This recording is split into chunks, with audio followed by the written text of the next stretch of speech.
Welcome to Going the Extra Mile, a podcast brought to you by Newleaf Training and Development. Each edition is sure to lift your spirit and encourage you in today's working world. Enjoy!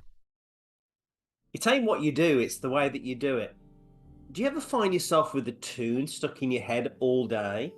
Well, this happened to me recently with the song Taint What You Do, It's the Way That You Do It by Funboy 3 and Bananarama from 1982. That's not only a lifetime ago for some, but also in the days of the mullet. So why has this simple song stuck in my mind? Well, it occurred to me recently that it isn't just what we do for work, but the way in which we do our work that gets results. This was exemplified to me recently when I sought out a new dentist. I had a very good checkup with the dentist. He was friendly and yet efficient. He was on time and clear what I needed to have done. It was from this point onwards that I actually had a bad taste in my mouth. See, the administrative services provided by his reception team was pretty dreadful. Inaccurate information provided in an untimely manner, wrapped up in broken promises and a lack of follow-through. With so much choice, I chose not to use this particular dentist ever again. I also remember working with two colleagues, Sophie and Kevin, who did the same work but did it very differently. They were both management accountants on an international finance team that I worked on. They were both accurate providers of information, they were both timely in providing reports, and they were both about the same age. The difference came in how they did their work. Sophie was always miserable, low energy, and very sarcastic. Conversely, Kevin was always super positive, friendly, and optimistic. Getting something from Sophie was like pulling teeth, whereas Kevin volunteered to make you a cup of tea while you waited. One of my top 50 reasons to live in California is In-N-Out Burger. As their ads say, it's what a hamburger is all about.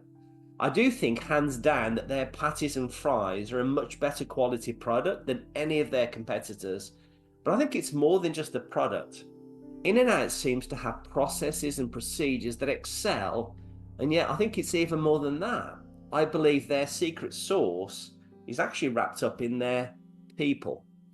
I visited with their now retired director of training, Jack Rowley, a few years back, and I was absolutely astounded by how much they pour into these young adults who may only be with them for a very short period of time.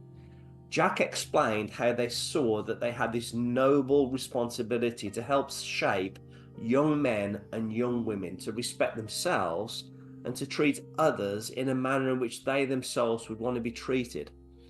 In-N-Out University in Baldwin Park here in Southern California teaches not only how to make a great burger, but also how to provide remarkable service and to be a good person.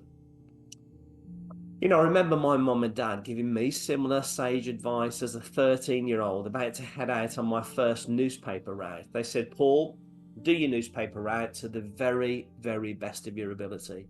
It was actually a few decades later when I came to understand the principle on which this advice was built upon. But in those wonder years in between, their advice served me really well. So whether I was washing dishes in my very first hotel job or conducting a financial review as a finance director for Hilton's headquarters at Beverly Hills some decades later, I could always hear the wisdom of my parents. See, take what you do, it's the way that you do it, and that's what gets the results. At the back of my mind, I knew this tune was from yesteryear, and after a bit of research, I found out that it was first recorded in 1939 and sang by the likes of Ella Fitzgerald.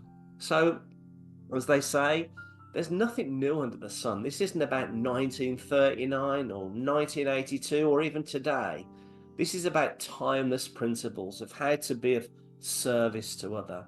It doesn't matter whether we're talking about a dentist, a management accountant, or a burger joint. We are called to ultimately be of service to each other in this one wonderful life. I hope you found that short story useful, and if you did, feel free to rate, review, and share this podcast. We'll be back next week with another episode, and we also invite you to check out our other weekly podcast, Take 5, an inspiring interview with a leader worth listening to. Bye for now.